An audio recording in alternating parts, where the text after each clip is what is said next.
All right. Welcome. It is January 27th. We made it today. It's Thursday. And I just want to say hello to Eddie. Great to see you, Eddie. And Anne, great to see you. Wonderful to see you, Patricia. Thank you for being my co-pilot for today to make sure the internet is stable. Crystal's here, and that's fantastic. And we've got Scott. Good to see you. I'm looking at, it's the same background from last time. Amber's changed background there. Good to see you. We've got Scott Kelly, MIA, but we'll probably return. Rima, here you are. Good to see you. Very excited for you. There's Scott. Deborah, hello. And Anne's here. Anne, that looks gorgeous behind you. You have to tell us what that is as well. Patricia and Marcus is coming online. Kyra's here. Another Patricia, Nadea, Timete. Irene is here, Joseph and Allison and Gloria. Here comes Alec, Gail and Sabina and Harriet. Welcome, Harriet. Dalal is here. Liana, our wonderful Liana, Rick, and many more students as we speak. For today, today is actually the National Remembrance Day for the Holocaust. And not to get too heavy on us here in this conversation. Yes. But, as I was looking into, what can I pull from that? So we can mention it and we can, observe it, but then pull it into something that is positive. I noticed that there are two dates. So there's a date that, because, there's a calendar of the moon and there's the Gregorian calendar, and the Gregorian calendar is today, January 27th. And it is the day that they liberated the Auschwitz and Birkenau camps, and so it's about and the Israeli one is about. We can kind of pull those ideas into our conversation. Here we go with that internet thing. I see it happening. I see it. Hopefully we'll be over it soon. But the key words for today will be uprising, and we'll kind of build on that. And it's really interesting because, when we're looking at something so big like a world war and everything that happened and the suffering of so many and just the conditions there, and to, there's so many movies made. So y'all can, if you want to watch and see all the psychological things that go on when you're in that state of, you're sentenced to death, you're going to die. And it wasn't just the Jewish people, it was many people, so it was just horrible all over. And so what happens when you're gathered around and you don't have food, you're being treated like dirt, and you're going to be sentenced to die? What do you do? And that is very interesting. That's interesting psychology. Logotherapy, we recently, not so recently, but a couple months ago, we talked about Viktor Frankl, and he's really awesome. He came with this philosophy from the concentration camps, and really understanding that the psyche of men is so profound and so strong and so powerful that we can use it to build our future, which is exactly what we do on these calls. And so when we go into this idea of uprising, so, in that aspect, you have a group of people fighting for their lives, right? They're fighting to survive, fighting to overcome. And we see that all throughout history, right? No need to kind of single out one specific war. All wars are horrible. But the strength that comes in those spaces when you think that all is lost, when you think that there is going to be no tomorrow, when, your true just nature of being a human is stripped away, how do you find that power to rise? How do you find the power to move forward, to rise another day? Eddie's already excited. I like it. And so when we look at this idea of uprising, we can separate it to, also rising up. And we have to understand also in our business that it is time to rise up. It is time. And all of you have taken on this challenge. You've taken on a new business, and you've taken on something that does challenge you mentally, physically. It's a hard switch, I know, from what I'm talking about to this, but we're really not going to go into the depth of that despair, but to look at the positives that we can find when we observe different situations. So we're going into the rise up. That's where I want to focus our conversation. And it is to say that we can really rise up from anything.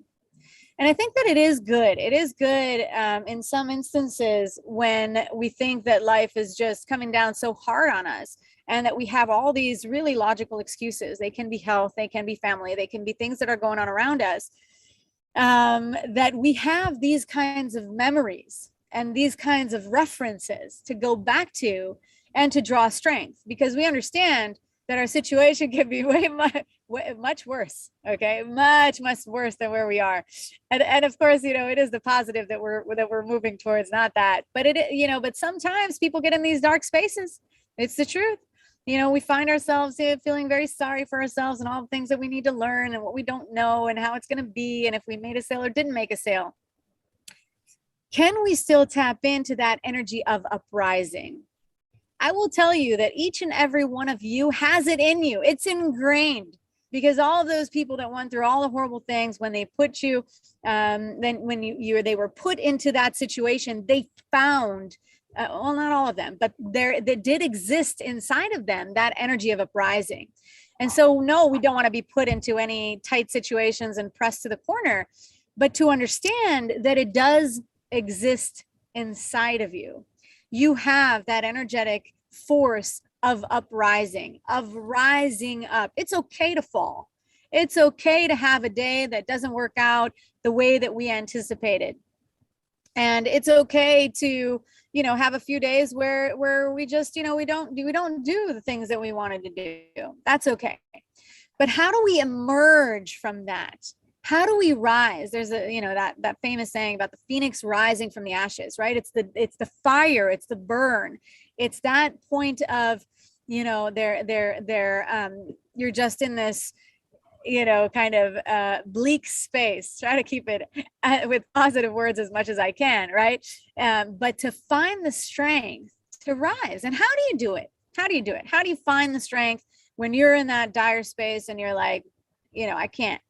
There has to be something that you're working towards. Somebody put in, think of all the beauty still left in the world. Fine. If you cannot find the strength within you, if you don't see yourself, in your goals and your future, there is a world outside of you, and you are building something, and you are part of this beauty and part of what's around you. Maybe you have family members that you can draw that energy from. Maybe you have people that or things that you'd like to do.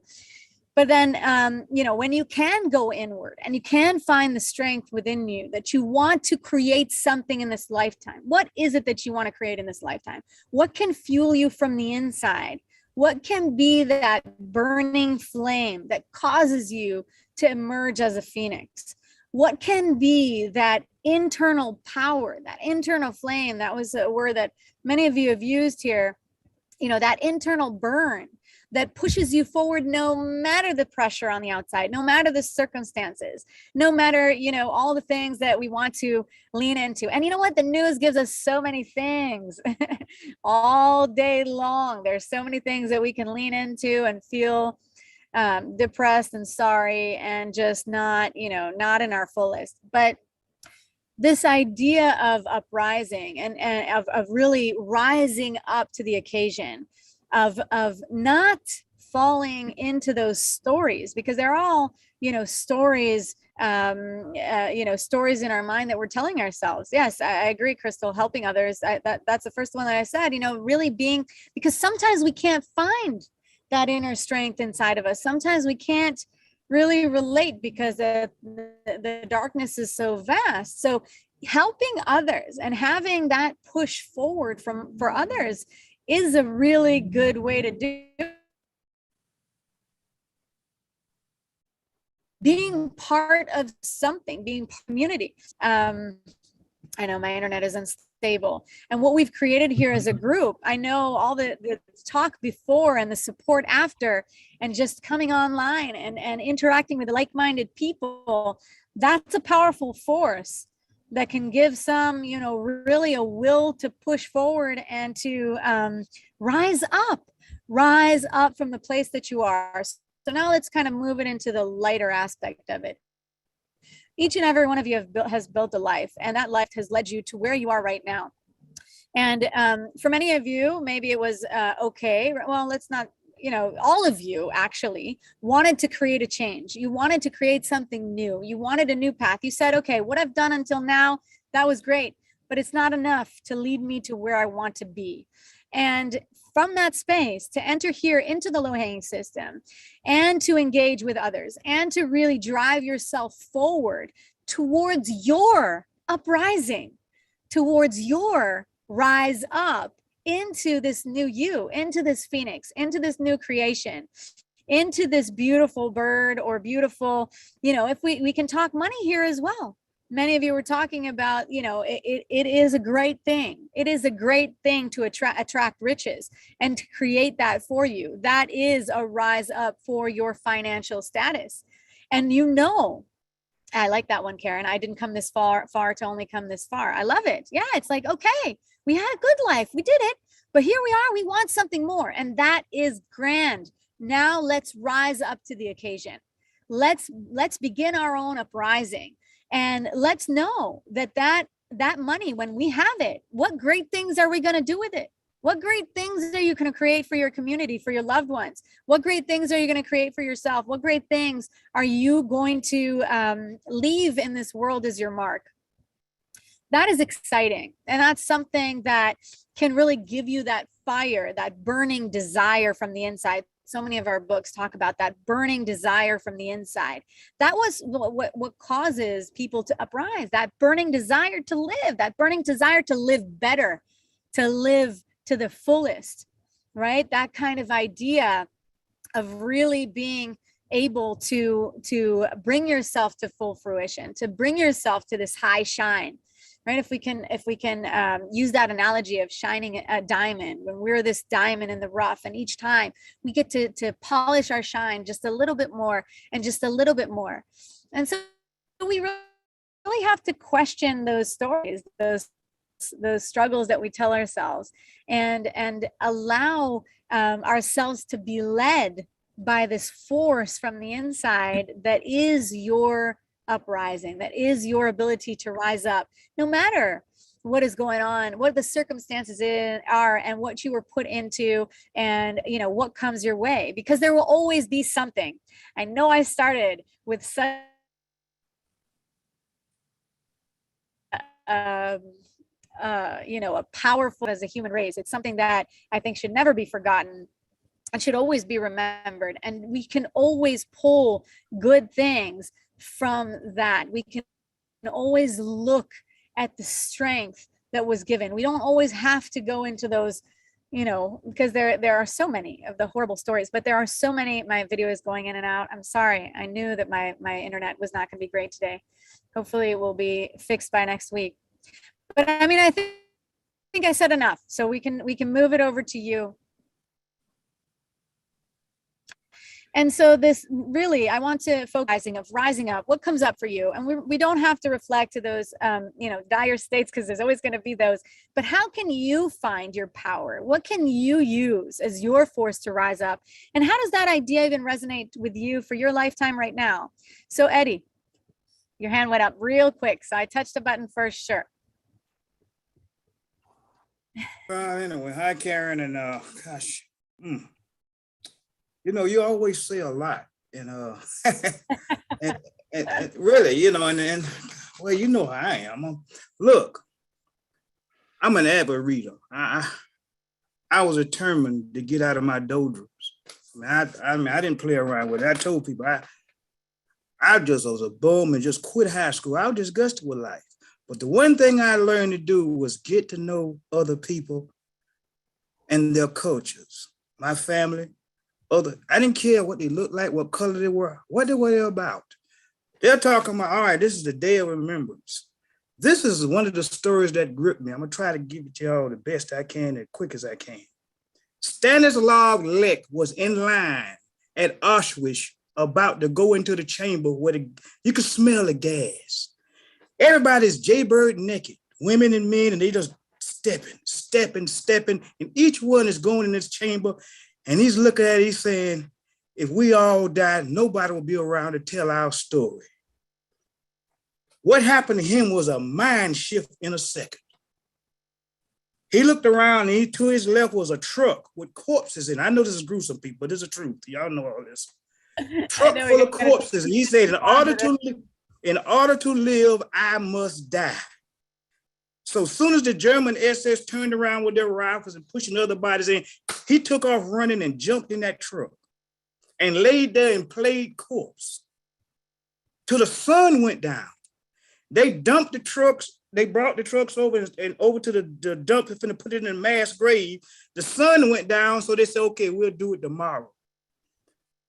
He's laying there, and he would not move until it got dark enough that he knew they had gone. And he took off for the Austrian-Hungarian border, ran through the barbed wire, scratched his body all up because he wanted to live. His focus had got away from dying and he went to living, and that's how he lived to tell his story. And I looked at that story and I said, God, Lord have mercy. And that took me out of my doldrums. And I read all kinds of biographies, because when you start feeling sorry for yourself, you check out some other people's lives, and there's always 1,000 people who had much worse situations than yours. And I just said, oh my goodness. So I'm going, these stories I'm hearing about my people, about all kinds of people, they lifted me up. And I started saying, this is what life's all about.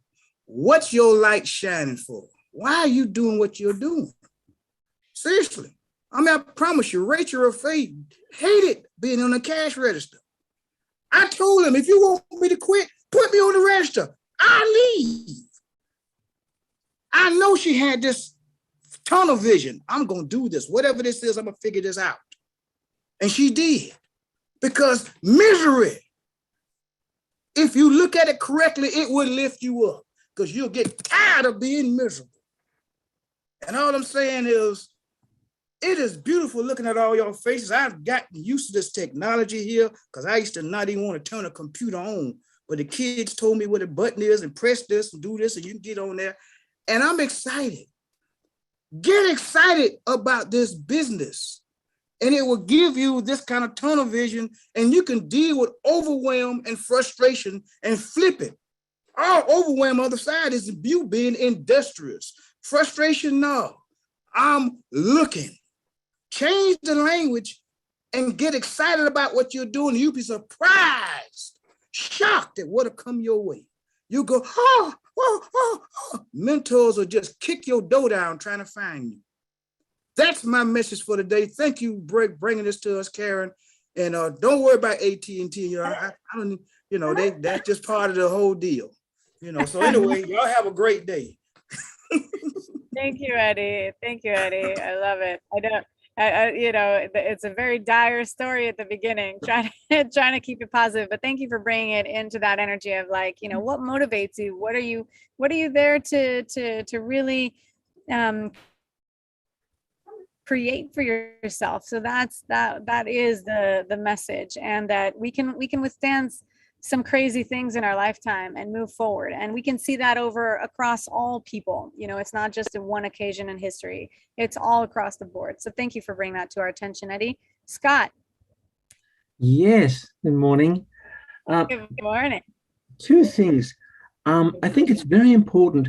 A lot of people mention this time and time again, is that where our focus is so significant in affecting what happens to our lives. So that when you look at past events like the Holocaust, or in Australia, for example, we had just had Australia Day, and there were a lot of people calling it Invasion Day, because that was the side of the story. The thing is, though, do we focus on what's happened? Or basically, do we focus on something that we don't want to happen, or do we focus on something that we do want to happen? And ultimately, we can't do both. We can learn from the past, but we can't focus on it. And I think that's the critical key here. And I find a lot of people do focus on the past and forget the future.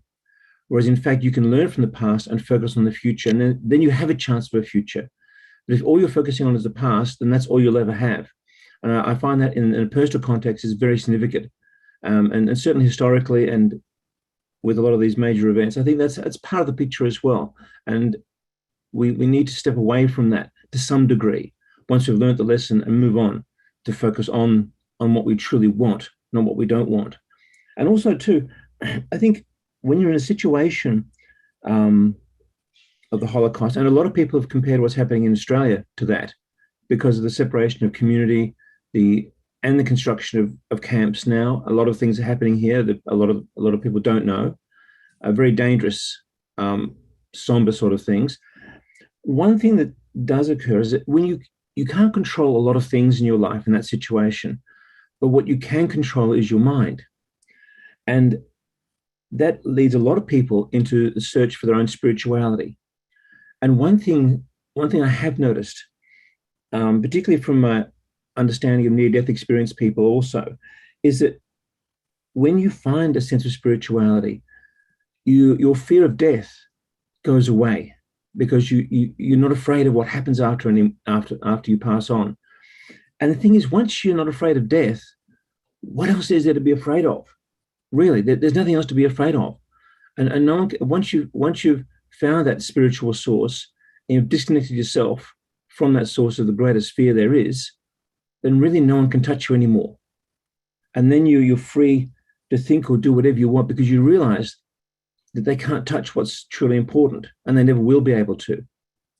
And that's your greatest freedom, the ability to focus on spirit. And I've heard it said, the only man you need to fear is a person who doesn't fear death.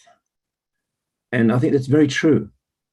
If you don't fear death, then you are to be feared because you will fight for your freedom. You will fight for whatever you have to fight. And that's what other people don't want. The people who want to put you down, that's what they do not want.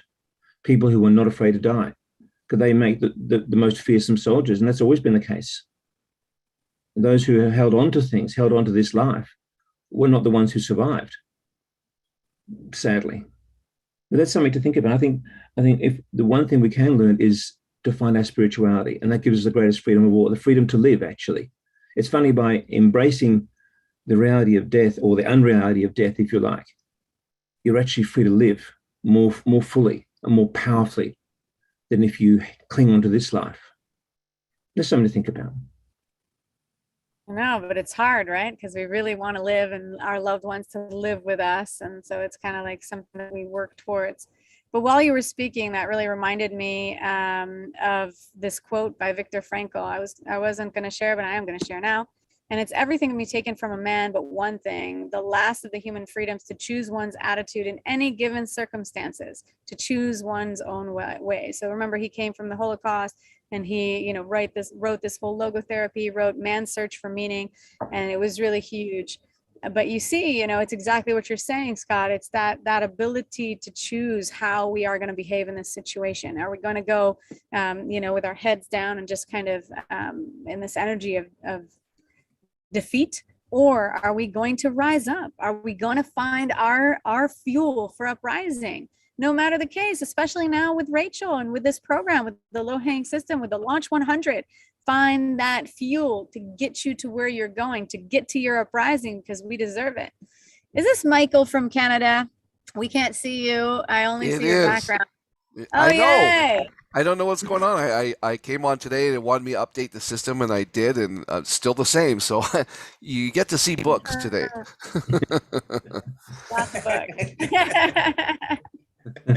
Well, we're happy you're here. We've missed you.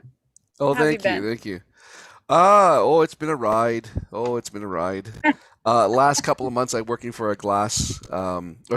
window manufacturing company. A job I didn't want, but it paid the bills. And yesterday we decided it was time. So there's another name tag under my belt. So now I'm back. Yay! So I wanted to address what you said about, what's it going to take? What's it going to take to become that phoenix and to move forward and that kind of thing? And my challenge has been, and I will say that I have made some money with LHS, and it has basically come from the FBA side of things. So I had 4 different designs. One was fantastic. It sold out. The second one almost sold out. The third one, and the fourth one, just there's nobody interested in that one. So that's okay. It gives me an idea on what's happening. Now, what I have been trying to do is to take that success and figure out how I can apply that to my own brand, on the FBM side. What are they doing on the FBA side to make that successful? Because they're not following the program. The mugs that we're selling on FBA have these weird colors and weird fonts and everything else. I'm like, that's not what we were told. And yet they're moving. So I want to find out how to get that success. And here's the part where it ties into what you're saying, is I'm not quitting figuring it out until I get the right answer. I find right now I'm not getting the answer I need to make that success work for me. And I'm going to keep pounding away at that until I get the answer to how to figure out, do I move my stuff to FBA? Do I put more money on campaigns? How do I do those Amazon campaigns? They drive me up the wall. I did some. I'm like, okay, I got numbers. What's that mean? To figure all that out. And again, when I keep reaching out to LHS, I'm not getting what I feel my finger on that button that says launch. Okay. So I'm having some challenges, but I'm not quitting. So I'm keeping going. Trying to rhyme quitting with something, but it just wasn't working. So my thing is just to not give up, just to keep tearing it down, coming from a different angle. What do they call it? Monolith is going to come down somehow. You just got to keep walking around it and figuring out where the weak spots are. And I think that a lot of us, when we're faced with that challenge, will go, oh, you know what? It's just not worth it. And I'm walking away. And that's when you're like 90% there. And I don't want to walk away. I want to get the success. So all of my things are successful, just not a small portion. So there's that part of it. So I hope that the message is just to keep going. We've invested so much time. I mean, I'm looking at all these new faces, plus all the, well, I won't say old faces, but previous faces from the group. So it's great that everyone is sticking to it, and it's inspiring. And thank you, Scott. I will be on that thing after because I need to know how to do this, and I'm not giving up. I mean, I took 2 months off to work my butt off, and it just about killed me, literally. So here I am again. I want this to be my main income, not some job that's killing me. So that's well, my look how clear you're getting. Look how clear you're getting. Yeah, I see my internet is not stable. But look how clear you're getting on what you do want. I think that's such a good thing because a lot of people know what they don't want and where they want to be, but you're getting really clear on what you do want. You're looking at your successes and you're pulling from that, and you're looking to replicate, to duplicate, to keep on doing it time and time again until you reach that success level that you're looking for. And you're right, it is a roller coaster. Some go, some don't, some go, some don't, but you stay with it, you stick with it. And then you see the success that you need or that you're anticipating. And everyone put in the chat the question and answer afterwards. You have Adam's calls Tuesdays and Fridays. So you have a lot of support for you. Definitely take advantage of all that. We're really happy to have you back, Michael. Really happy. Well, thank you so much. Yeah. Harriet, great to hear from you. I think maybe first time speaking on my call. Where are you? You have to unmute yourself. So maybe if you're on a computer, it would be the space bar, or on your phone, it has a little microphone. All right. Well, hello there, and hello everyone. Hello, hello. That's where I was. I'm in Maryland, US, but I'm originally from Barbados. Oh, great. Yeah, I just want to say that I take a lot from this group and hope very much that the energy that I extend to you, that you really feel it. I am not really a talker, but Karen, today your topic on rising up from the ashes really resonated with me. And I thought that I should share a little bit of my story. It's I don't know if it's only me, but I've I've taken the volume of my computer all the way up and it's hard for me to hear you. So maybe you can push your voice out a little bit, and even the screen didn't change to your picture. How is that? A little bit better. A little bit Okay, better. let me put my volume all the way up. Is that Okay. better? Yeah, better. Okay. All right. So I just thought today that I will share a little bit of my story with you. And I'll try to do that as quickly as possible. I'm starting from 2019. I had a fabulous job in the Bahamas. And I left there in August to travel to Cartagena to be married. Oh. Yeah, then we were in Chicago for our honeymoon, and Hurricane Dorian hit the Bahamas. Oh. So it was happiness and immense sadness because, lost, someone, all my staff there lost their Wow. homes, and it was devastating. We came back and realized that I've lost almost everything there. I had moved there for a job, so, lost almost everything.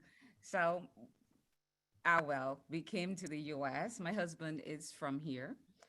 And 2000, I lived through that. I helped everyone. I got donations. I went down to Florida, packed containers for all my staff and people in Bahamas. So I did what I could do to help.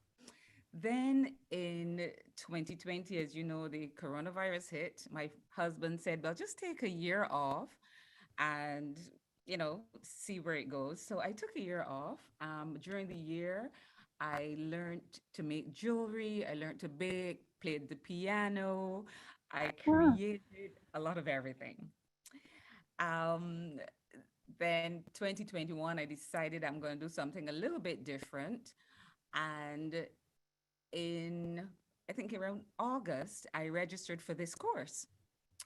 However, my father-in-law got ill. So I couldn't start it. In October, my brother-in-law passed away. Oh. On the day of his service, my father-in-law passed away. Oh.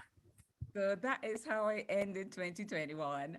And, my husband and I just decided that we wouldn't do anything but support our family, support his mom, my mother-in-law, who is beautiful. And we decided to do that until December. So at the start of this year, I said, I need to rise up. I need to do something different.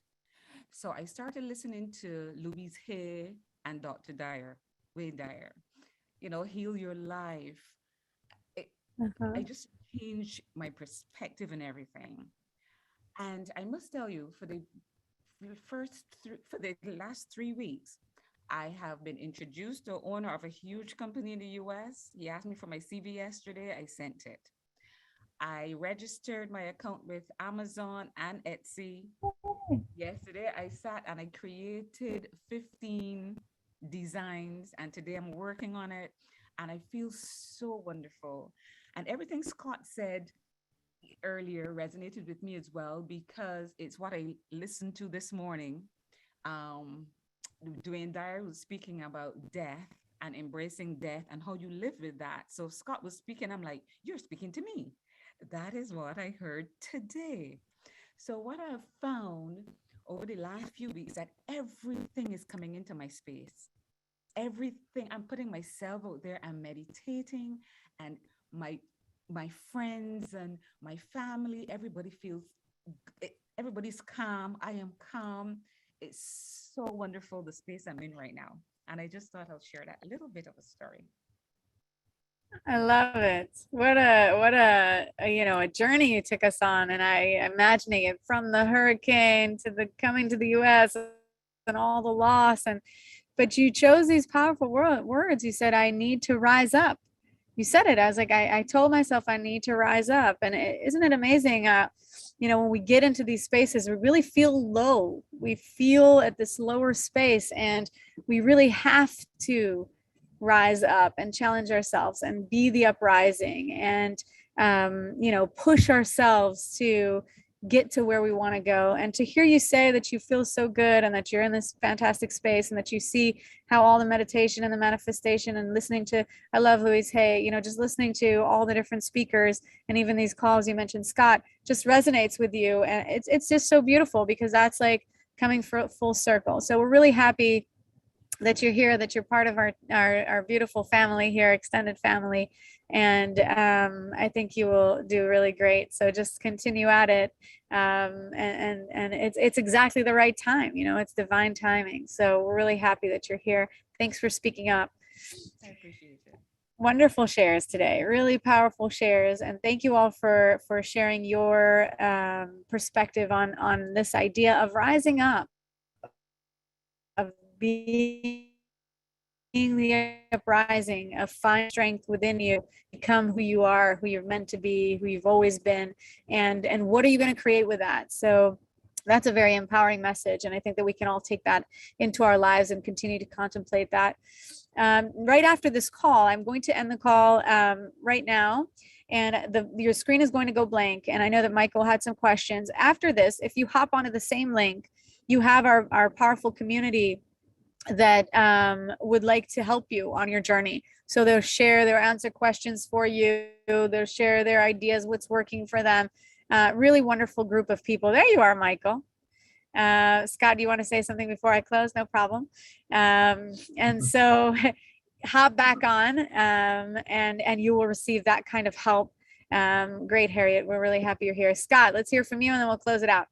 Thank you. Just a quick thing. I think the important thing is, even in those very, very difficult times, even if you have to reset it, you must still have a goal. Whatever it is, it doesn't matter what it is. If it's just getting through the next day, that's fine. But you've got to have a goal, because the one thing that killed people more than anything else was a sense of hopelessness.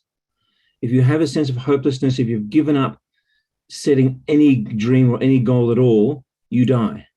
That's why a lot of elderly people often live until Christmas or until the next occasion when they will see their family. They'll hang on until that time, and then they let go. And that's when you find a lot of them pass away, because they're not going to set any more goals. You've got to set a goal, no matter what happens.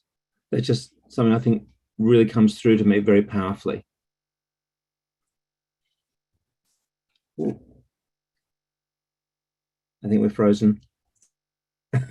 Love it. Thank you, Scott. Thanks for sharpening that. That. All right. Great to be here with you on Thursday. Wonderful comments in the chat. Read them if you didn't get a chance. I will see you all here next week. It will be February, I think. Next week will already be February. Unbelievable. And so, yeah, Valentine's is here. So let's get with it. And I will look forward to seeing you next week. Have a good rest of your weekend. John Lavinia is here tomorrow with Fun Friday. Jokes, funny hats, your pets, something that makes you laugh, something that makes you smile. Bring it all to the table. Oh, Patricia.